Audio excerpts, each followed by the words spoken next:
Sir. So today we are going to start a new chapter number 3, 13, direct and inverse proportional.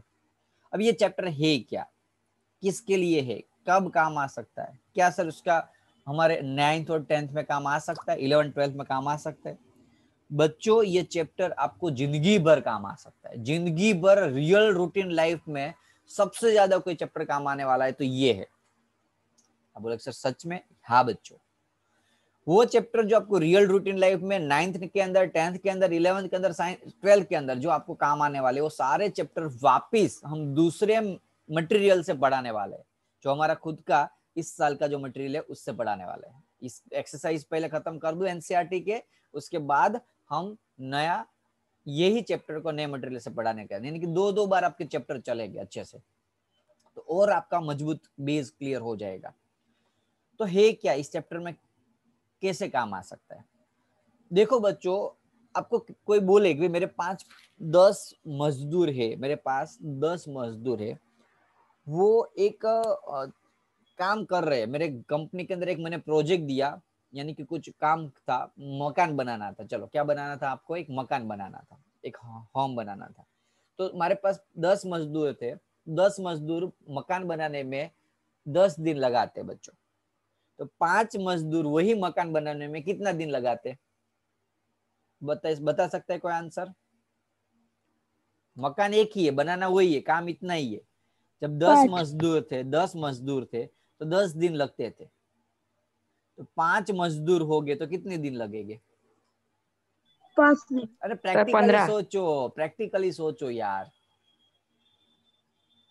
10 दिन लगते थे, 10 मजदूर थे तो 5 दिन, अब काम तो इतना ही है सर 50 दिन। नहीं, 20 डे, डबल।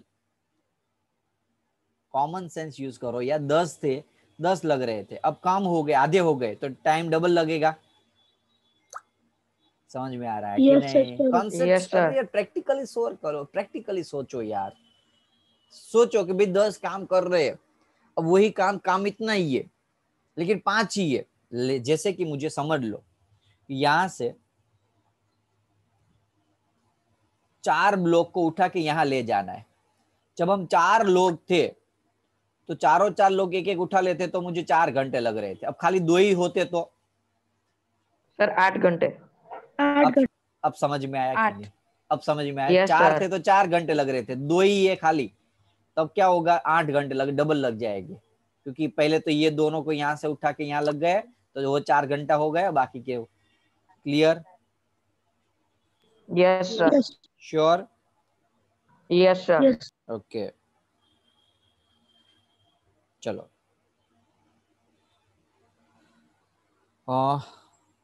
ओके ये तो हो गया हमारा नाउ। तो ये एक्चुअली आपने क्या सीखा पता है आपको? इनवर्स वेरिएशन, इनवर्स प्रोपोर्शन सीख लिया, यानी कि आपको ऑलरेडी पता ही है ये चीज जो आप सीखने वाले हो ना आज, वो ऑलरेडी पता है, लेकिन अभी तक वो पता नहीं था कोई मैथ्स का कॉन्सेप्ट है। अब समझ लो, अब समझ लो। मेरे पास कुछ चॉकलेट है, स्टूडेंट्स है। एक मिनट कुछ दूसरा कॉन्सेप्ट सोचता हूं मैं, कुछ दूसरा कॉन्सेप्ट सोचता हूं मैं। एक फूड है, फूड मेरे पास कुछ। अब 5 लोग थे, 5 पीपल्स थे।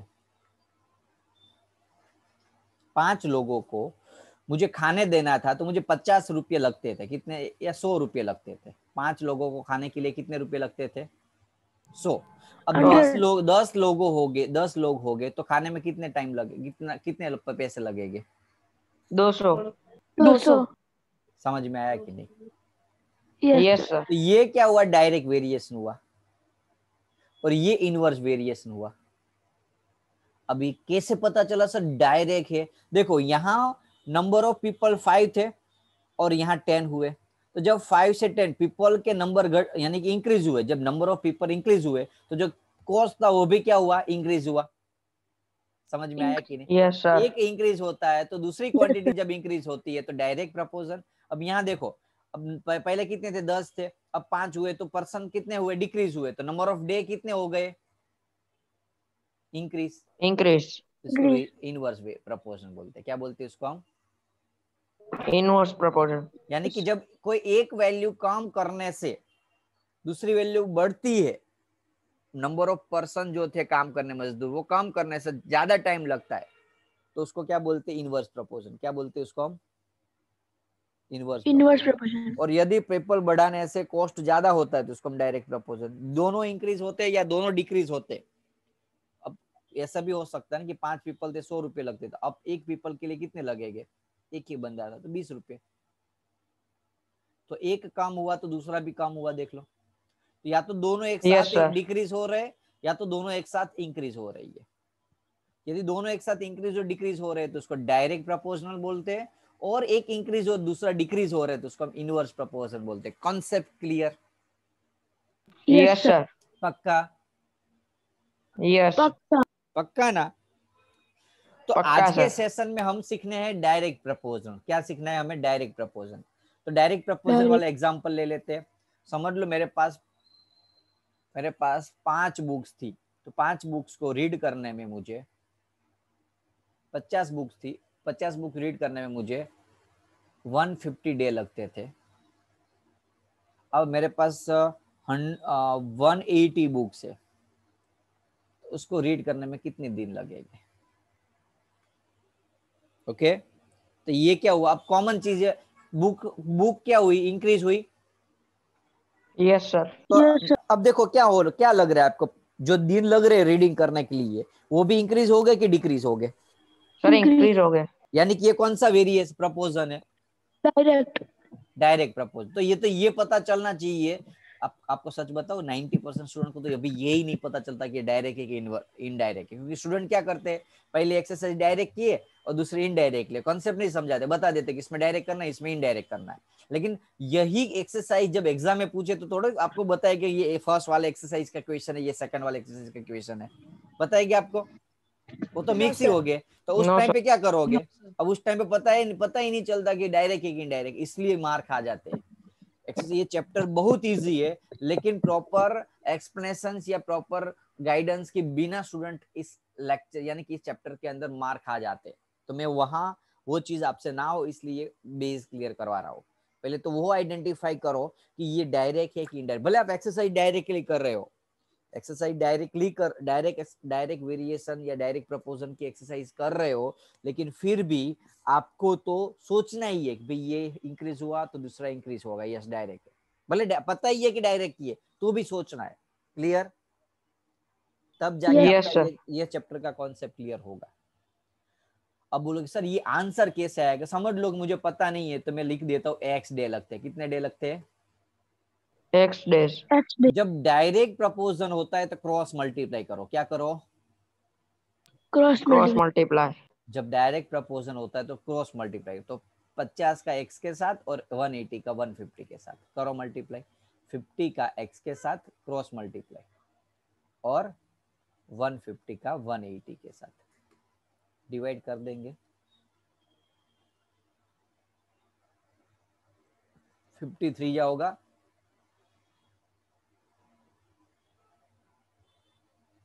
डाउट? No sir. अब समझ में ये कितना इंपॉर्टेंट। ऐसे ऐसे हम आते हैं ना, आपको कोई ऐसा काम करने आया, आपको बताता है कि भाई हम है ना इतने लोग हैं, 10 लोग हैं, और एक लोग का 50 रुपये लेंगे हम। तो कोई बोल रहे हम 5 ही लोग हैं, तो कितने देने होंगे? ऐसे क्वेश्चंस आपकी रियल रूटीन लाइफ में बहुत बार आएंगे, जब आपको वो जज करना होगा कि मुझे ये सिलेक्ट करूं या ये सिलेक्ट करूं। तो यहाँ से पता चलेगा। ओके, ये दिन ये मुझे जस्ट लाइक एग्जांपल फॉर, आपने काम चालू किया, आपको पता चला कि इसने 10 दिन लगे, अब खाली 20% ही काम किया हुआ है। 10 दिन में कितने परसेंटेज काम किया? 20%। तो एटलीस्ट पता चल जाएगा आपको 100% काम करने के लिए, यानी कि 5 गुना काम करना है अभी, तो 10 दिन लगे तो अभी और 5 गुना यानी कि 50 दिन लग जाएंगे काम करने कंप्लीट करने में। तो जब आप बिजनेस के अंदर हो या किसी को डिलीवरी करनी है, मैन्युफैक्चरिंग प्रोडक्ट के अंदर हो, तो ये सारे मैथ्स के कॉन्सेप्ट का यूज करके आप प्रॉपर टाइम दे सकते हो अपने डीलर को या अपने कस्टमर को। समझ में आ रहा है? या आप अपने खुद के लिए भी यूज कर सकते हो कि मुझे इस बुक्स को पढ़ने में इतना टाइम लगता है, तो मेरे पास इतना घंटे है, तो मैं कितना टाइम लगाऊंगा। ये सारी चीज आपको यहाँ से टाइम मैनेजमेंट सिखाता है ये चीज। ओके चलो, तो ये कॉन्सेप्ट यदि समझ में आ गया हो तो हम एक्सरसाइज स्टार्ट करें बच्चों। करो एक्सरसाइज स्टार्ट।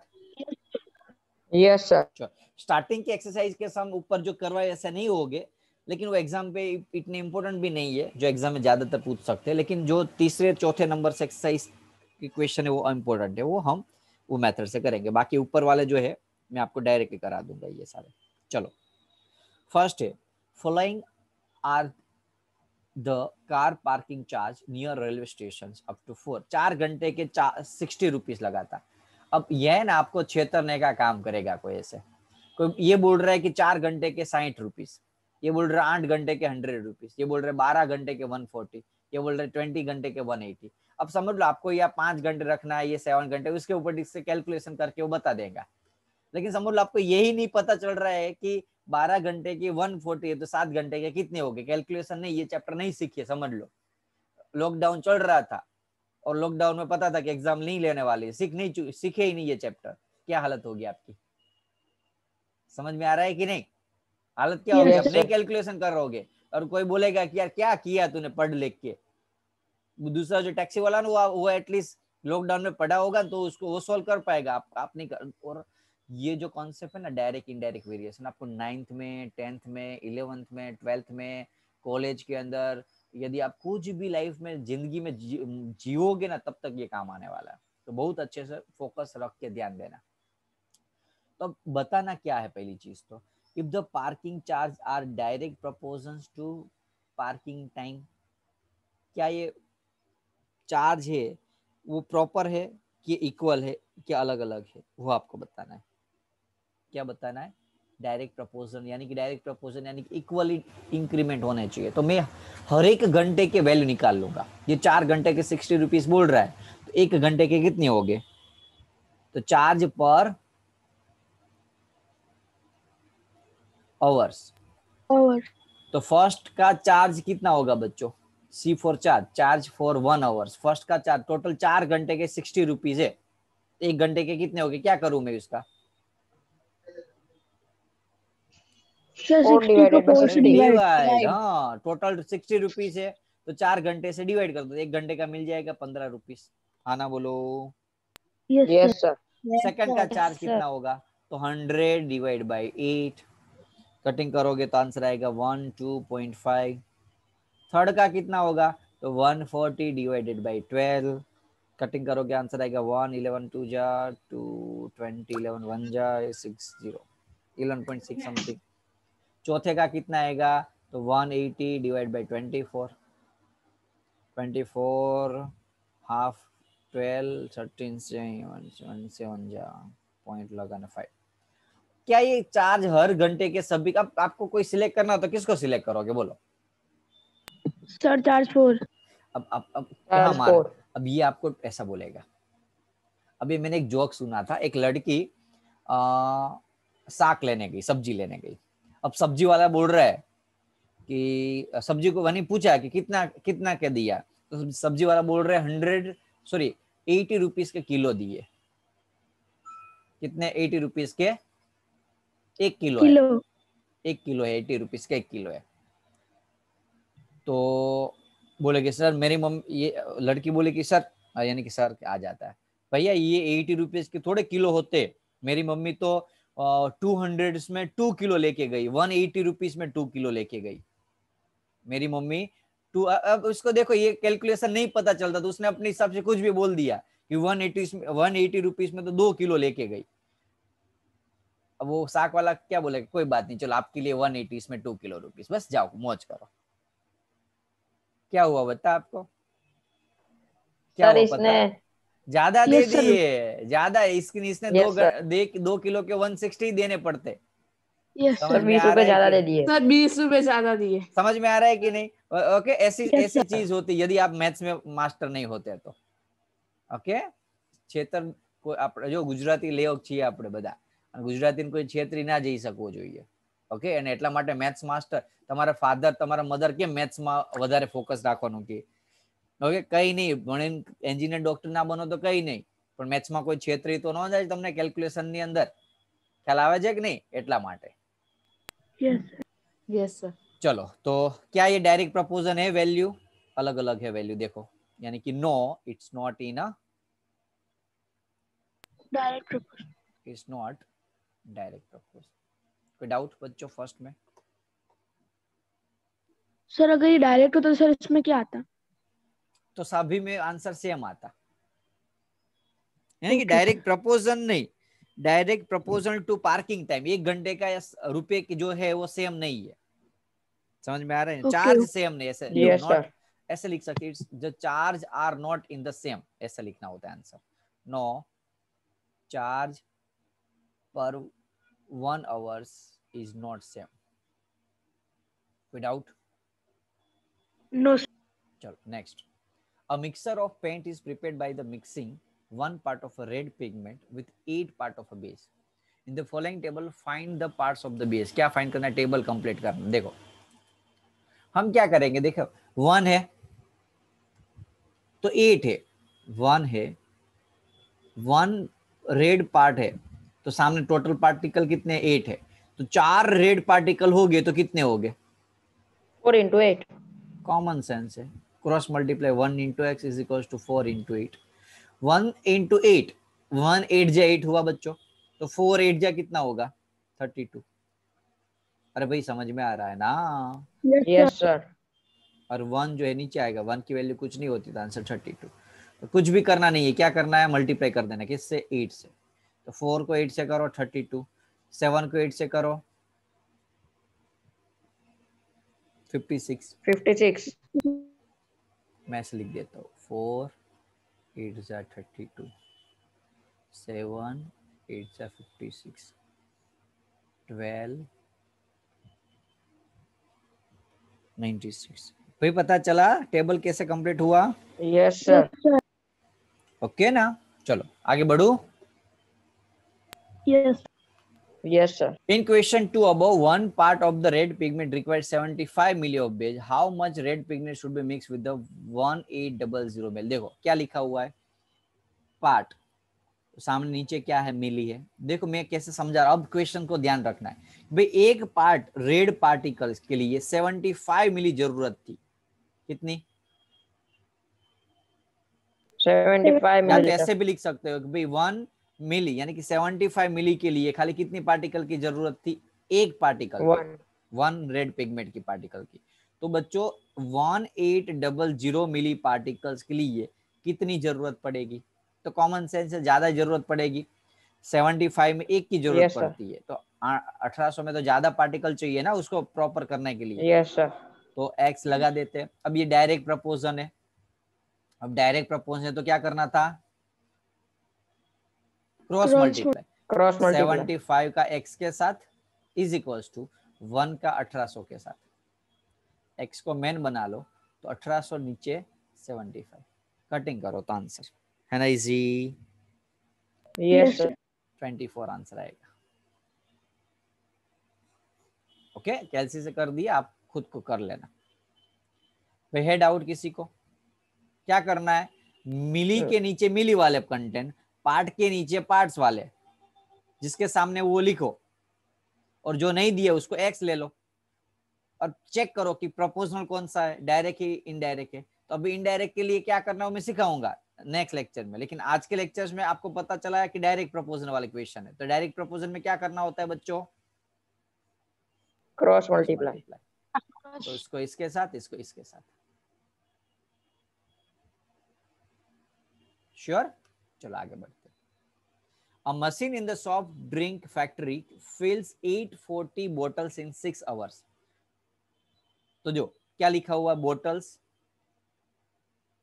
और एक क्या है? आवर्स। क्वांटिटी देखो कौन सी क्वांटिटी है, एक तो बोतल की बात की और एक आवर्स की बात की, टाइम की बात की, हाँ कि ना? Yes, sir. अब क्या लिखा हो? 840 बोटल्स हो, 840 बोटल्स, तो इसके लिए कितने घंटे लगते हैं? 6 घंटे। तो हाउ मेनी बोटल्स, अब बोतल के नीचे आपको बोतल रखना पड़ेगा, वो हाउ मेनी यानी कि पता नहीं, तो उसको हम एक्स ले लेते हैं। तो टू फिल द 5 आवर्स, 5 घंटे, आवर्स के नीचे आवर्स। समझ में आया कि क्या किया मैंने? जो चीज आपको Yes, जरूरी नहीं कि हर बार एक्स यहाँ ही आएगा, इस साइड ही आएगा, कहीं भी आ सकता है, जो नहीं दिए वो वैल्यू एक्स, बोतल के पूछिए तो बोतल के नीचे एक्स लगा दो, और टाइम दिया हुआ है तो दोनों। अब क्या करना चेक करो, तो क्रॉस देखो मशीन मल्टीप्लाई। है, मशीन डायरेक्ट 840 बोतल 6 घंटे में लगाता है। अब यहाँ 5 घंटे में कम ही लगेगी ना, 6 यस घंटे में जो सर। बोतल लग रही थी मशीन से वो 5 घंटे में थोड़ी कम हो गई, टाइम कम हुआ इसलिए। तो कम, तो देखो टाइम कम हुआ तो सामने बोतल भी कम होगी कि नहीं। Yes sir. तो कौन सा प्रपोजन है ये? और डायरेक्ट डायरेक्ट प्रपोजन में क्या करते थे हम? Cross cross multiply. मल्टीप्लाई। तो कर दो क्रॉस मल्टीप्लाई, 840 इंटू 5 और 6 इंटू एक्स। एक्स को मेन बनाना है तो 6 को क्या ले जाएगी, कहाँ ले जाएगा बच्चों?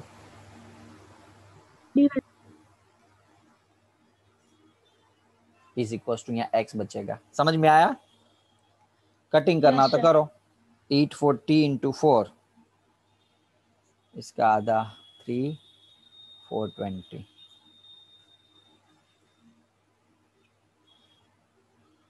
ओके तो x की वैल्यू 140 इंटू 5 कितना आता है, मल्टीप्लाई करो। 14 5 जा 70 और 100, 700 बोतल लगेगी 5 घंटे में। डाउट? No sir. श्योर? भाई समझ में आ रहा है सर सभी को? सर हाँ बोलो। सर ये ऊपर डायग्राम किसका है, ये वाला? पता नहीं है किसका होगा, वो तो कुछ कॉपी पेस्ट करके रखा हुआ है। सर वो अगले नंबर के लिए 5th नंबर का। ऐसा होगा, कोई बात नहीं, इससे क्या फर्क पड़ता है। डायग्राम तो कुछ काम का ही नहीं है, आपको कोई काम का नहीं है। ओके चलो यहाँ ले लेता हूँ। बैक्टीरिया बताया हुआ कि ऐसा बैक्टीरिया होता है। ओके बाकी कुछ काम नहीं लगेगा आपको ये। चलो थोड़ा अटपटा सम है, टफ सम है, इसलिए थोड़ा फोकस रखना इस सम के अंदर, है ना बच्चों? यस चलो, a yes photograph sir. of bacteria enlarged 50,000 times attain the length of 5 centimeter। अब कितने टाइम्स है? 50 टाइम्स। 50,000। और अटेन्स द लेंथ, तो वेरिएबल पता चल गया क्या क्या है। देखो क्या पूछा हुआ है, लेंथ। क्या दिया हुआ है, लेंथ। दूसरा क्या दिया हुआ है, टाइम। क्या दिया हुआ है, टाइम। अब समझ में आया कि नहीं? Yes sir. तो वेरिएबल यस ऊपर सर। लिख दो, टाइम्स और लेंथ। यस। अब देखो 50,000 टाइम्स है, 50,000 टाइम, इसमें कितना लेंथ थी? 5 सेंटीमीटर। 5 सेंटीमीटर। तो 20,000 अब कॉमन चीज है। अब हुआ क्या पता है एक्चुअली, ये कॉन्सेप्ट क्या है मैं बताता हूँ आपको। क्योंकि बैक्टीरिया जो होता है ना, बैक्टीरिया वो बहुत छोटी साइज का होता है, बहुत छोटे, उसको हम देख नहीं सकते। तो फोटोग्राफ के अंदर जो बैक्टीरिया होता है तो उसको बहुत बड़ा मैग्नीफाई किया होता है। समझ में आ रहा है कि नहीं? अब ये एक्चुअली साइज से कितना गुना मैग्नीफाई किया होता है, एक्चुअली आपको ये दिखता नहीं है, लेकिन बहुत ज्यादा मैग्नीफाई करो उसको, जूम करो तो ऐसे कुछ दिखता है आपको। तो जब मैं 50,000 गुना मैग्नीफाई कर रहा हूँ, बड़ा बना रहा हूँ, तो मुझे उसकी लेंथ 5 सेंटीमीटर दिख रही है। तो मैं 20 सेंटीमीटर ही बड़ा बनाऊंगा तो लेंथ कम दिखेगी, हाँ ना बोलो? मैग्निफिकेशन कम होगा। 20,000 टाइम। हाँ 20,000 टाइम, 50,000, 50,000 जब कर रहा था तो बड़ी लेंथ दिख रही थी। तो कम टाइम्स यानी ज्यादा कम मैग्नीफाई किया तो कम लेंथ दिखेगी आपको उसकी, हाँ ना यस बोलो? सर। अब वैसे डायरेक्टली पता यस चल सर। जाएगा 2 सेंटीमीटर आता होगा। यस सर 2 सेंटीमीटर ही ओके है। यस 2 फिर भी सेंटीमीटर। डायरेक्ट 50,000 में 5 है तो 20 में 2, लेकिन फिर भी हमें क्या करना पड़ेगा, चेक करना पड़ेगा डायरेक्ट। यस क्रॉस मल्टीप्लाई करो, क्रॉस मल्टीप्लाई 50,000 का x के साथ, 5 का 20,000 के साथ। x को मेन बना लिया, 1,50,000। आंसर आया 2 सेंटीमीटर। और कटिंग कर देना, ऊपर क्यों मल्टीप्लाई करो? फिर बोलो कोई doubt? No no sir. Sir. Okay thank you. चलो अब सेम यही चीज, हाइट दी है। In model of ship mast is 9 centimetre height. Model यानी कि उसका एक्चुअली जो छोटा वाला भाग होता है ना, ओरिजिनल नहीं, छोटा वाला। With while the mast of actual ship is 12 metre height. जब 12 मीटर हाइट होती है, लेकिन 12 मीटर हम ड्रॉ नहीं कर सकते, ड्रॉ जब करते हैं तो छोटी बना देते हैं। यानी कि एक्चुअल शिप जब होती है, एक एक्चुअल है और एक मॉडल है। समझ में आया? Yes sir. तो जब मॉडल 9 सेंटीमीटर का था तो एक्चुअल शिप कितनी की मिल रही थी आपको? 12 मीटर की। 12 मीटर। नहीं समझ में आया? Yes sir sir. आया सर समझ बड़ी में। मास्ट क्या है? क्या? मास्ट। मास्ट यानी कि उसका छोटा मॉडल होता है ना, उसको मास्ट बोलते हैं। ओके। ओके। अब यहाँ क्या, if the length of the ship is 28 metre, तो how long is the model? Model के बारे में पूछा है, तो मॉडल के नीचे x लिख दो। समझ में आ रहा है? मॉडल के नीचे x कर दो। Yes sir. Yes sir. और एक्चुअल एक्चुअल कितनी साइज है? 28 मीटर। 28 मीटर। अब कॉमन चीज है, जितना बड़ा होगा उसका मॉडल उतना कम होगा, सॉरी यानी कि बड़ा होगा यस उसका सर। मॉडल ऐसे है। तो अब ओरिजिनल चीज ही छोटी है तो उसको और छोटी बनानी पड़ेगी। समझ में आ रहा है ना? Yes sir. क्रॉस मल्टीप्लाई कर दो, 12 इंटू एक्स और 9 इंटू 28। एक्स को मेन बना लो, कटिंग कर दो तो आंसर मिल जाएगा। ये खुद करना मल्टीप्लाई। चलो, कोई डाउट किसी को? No sir. 7 नंबर भाई, पता चल रहा है ना सभी को? Yes sir. Yes sir. चलो, यस। इजी है, इजी एकदम। अब देखो, suppose 2 kilogram sugar, 2 kilogram sugar के अंदर कितने पार्टिकल है? क्रिस्टल कितने हैं? 9 इंटू 10⁶ किलोग्राम लिखो और क्रिस्टल लिखो। अब समझ में आया क्या करना है? Yes sir. तो 2 किलोग्राम में कितने क्रिस्टल थे? 9 इंटू 10⁶। अब यहाँ पूछा है तो 5 किलोग्राम में कितने crystal? How many sugar crystal, यानी कि क्रिस्टल फाइंड करना है। तो क्रिस्टल फाइंड करना, तो यहाँ एक्स कर दिया मैंने। How many sugar crystal are there in 5 kilogram? Kilogram के नीचे 5, क्रॉस मल्टीप्लाई। अब कॉमन चीज है, 2 किलोग्राम थे तो इतने नंबर पार्टिकल्स थे, क्रिस्टल थे। क्रिस्टल यानी कि दाना। 2 किलोग्राम में इतने दाने होते हैं, तो 5 किलोग्राम में कितने दाने? पता ना, दाने दाने में महक। Yes yes sir. Sir. Cross multiply, तो करो मल्टीप्लाई 2 इंटू एक्स और 9 into 10⁶ into multiply by 5। X को मेन बना लो, 9 इंटू 10⁶ इंटू 5 डिवाइडेड बाई 2। भाई समझ में आया? Yes yes sir. ओके। अब कुछ पॉइंट में आंसर आएगा, ट्राई करना। 9 5 जा 45 होता है ना? Yes yes. सर। अब 2 45 डिवाइड बाई 2 यानी कि 22.5। तो कितने क्रिस्टल हुए 5 किलोग्राम में? 22.5 इंटू 10⁶ क्रिस्टल। अब आगे दूसरा पूछा हुआ है, 2 क्वेश्चन एक के अंदर ही। चलो, 5 किलोग्राम में हो गया। अब 1.2 किलोग्राम का, तो वही चीज क्या? Kilogram crystal. कम। 2 किलोग्राम थे तो 9 इंटू 10⁶ क्रिस्टल थे। तो कितने किलोग्राम क्या पूछा है बच्चों हमें क्वेश्चन? 1.2 किलोग्राम। तो 1.2 किलोग्राम में कितने क्रिस्टल हो गए? बोलो, कोई doubt? No no sir. Sir.